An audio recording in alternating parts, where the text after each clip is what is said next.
पंचायत एवं ग्रामीण विकास मंत्री प्रहलाद पटेल ने कहा कि आत्मनिर्भरता सिर्फ आर्थिक मजबूती नहीं बल्कि हमारी सामाजिक जिम्मेदारी का प्रतीक है।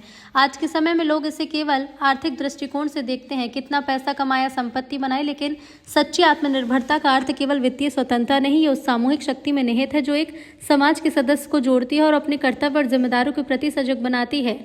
अधिकार महत्वपूर्ण है, लेकिन पहले कर्तव्य और समन्वय की भावना जरूरी है।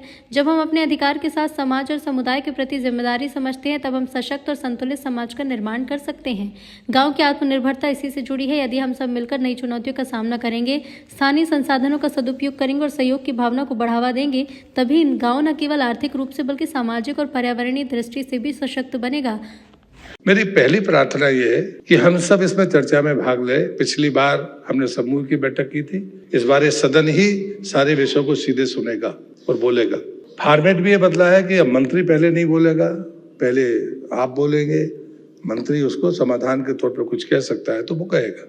मुद्दे वही है कि शहर के पास की पंचायतें हों, जनपद के क्षेत्र जनपद हों, उनके काम करने का जो सेमी अर्बन कॉन्सेप्ट है उसको हम इम्प्लीमेंट कैसे करेंगे। हमारा सचिव तो उस लायक नहीं रखता अधिकार, जो काम नायब तहसीलदार और तहसीलदार का है वो सचिव नहीं कर सकता। सेस कलेक्शन का मामला हो, आश्रय निधि को इकट्ठा करने का मामला हो, ये ऐसे वित्तीय मामले हैं जिनके बारे में हमें मिलकर सोचना ही होगा। और इसलिए मुझे लगता है कि एक अलग बहस चलती है कि विधायक हैं, सांसद हैं, उनके हस्तक्षेप है। हस्तक्षेप नहीं हो सकता, इसमें टकराहट जनप्रतिनिधियों में नहीं हो सकती है। जिसके जो अधिकार की सीमा है उसमें वो काम करे तो कोई समस्या नहीं है। एक असेंबली का कोई मेंबर है तो उसको सम्मान मिलना ही चाहिए। अन्यथा पूछ लिया जाता है कि सांसद जी कैसे आ सकते हैं, सांसद का प्रतिनिधि कैसे आ सकता है।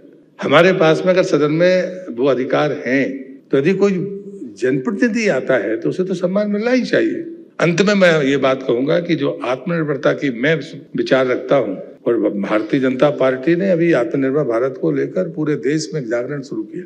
इस मन से बाहर आइए, इस सोच से बाहर आइए कि आर्थिक स्वतंत्रता और आर्थिक मजबूती आत्मनिर्भरता नहीं है। ये जो हमारे मन में भर गया है कि पैसा होगा तो हम आत्मनिर्भर हैं। आपके पास में संपन्नता हो और हर दिन आपके गांव में झगड़े हों, आप आत्मनिर्भर हैं। आपके पास में पैसा हो और बीमारियां आपके दरवाजे पर दस्तक देती रहे, आप आत्मनिर्भर हैं। आपके पास में पैसा ही पैसा है और नशा हर घर में है, आप आत्मनिर्भर हैं, स्वावलंबी है। आप कैसे कह सकते हैं? अब इस देश के सामने नई चुनौतियां हैं। बीमारी भी बाहर से आती है, वो हमारी मर्जी से नहीं आती। कोरोना उसका उदाहरण है। और इसलिए मुझे लगता है कि क्या हम इन सामाजिक सरोकारों से अपने आप को जोड़ सकते हैं, क्या मिलके काम कर सकते हैं। अब नशा तो कम से कम ग्राम पंचायतों में अगर ग्राम पंचायत तय कर ले तो किसी की हिम्मत है कि नशा गांव में चला जाए। और इसलिए नए विकास के साथ में हमारी नई चुनौतियां हैं। वो चुनौतियां जिसमें विस्तार में अगला सत्र मेरा है, मैं उस पर बात करूंगा और विस्तार से बात करूंगा। मैं उस आत्मनिर्भरता पर बोलूंगा और मैं ये मानता हूं कि इन नई चुनौतियों से हम कैसे सामना करेंगे। एक तरफ हम ये सोचते हैं कि हमारा गांव जिंदा रहे और दूसरी तरफ हम शहरी जीवन से ओत-प्रोत है। दोनों का हम साथ पे नहीं चल सकते।